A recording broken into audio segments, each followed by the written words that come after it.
செயற்கை மழை. இப்போ செயற்கை மழை அப்படிங்கிறது பார்த்தீங்கன்னா ஏதாவது ஒரு சம் கெமிக்கல் சப்ஸ்டன்சஸ் யூஸ் பண்ணி அந்த மேகத்துக்கு மேலே வந்து பார்த்தீங்கன்னா அதை கொண்டு போய் தூவும் போது அது இயற்கையாக மழை வர மாதிரி இருந்ததுன்னா அது யூஸ் பண்ணக்கூடிய அந்த கெமிக்கல் சப்ஸ்டன்சஸ்னால மேகத்தில் இருக்கக்கூடிய வாட்டர் மாலிகூல்ஸ் கண்டென்ஸ் ஆகிட்டு வந்து பார்த்தீங்கன்னா இயற்கையாக மழை வர மாதிரியே செயற்கையாகவும் மழை வர வைக்க முடியும். அதுதான் வந்து பார்த்தீங்கன்னா செயற்கை மழை அப்படின்னு சொல்றோம், ஆர்டிஃபிஷியல் ரெயின்.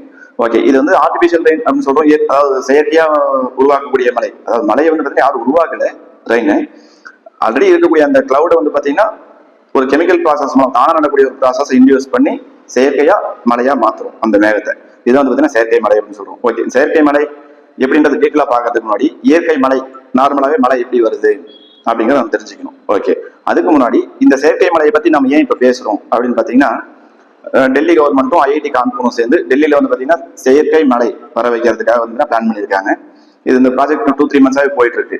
பட் அது நவம்பர்ல தான் வந்து எக்ஸிக்யூட் பண்றதா சொல்லியிருக்காங்க. ஓகே, இப்போ இந்த ஏன் செயற்கை மழை வந்து உருவாக்குறதுக்கு அவங்க ட்ரை பண்றாங்க அப்படிங்கிறது நம்ம பாக்குறதுக்கு முன்னாடி இயற்கையா மழை எப்படி வருது அப்படிங்கிறத நம்ம தெரிஞ்சுக்கணும். அந்த மழை வரக்கூடிய அந்த ப்ராசஸ்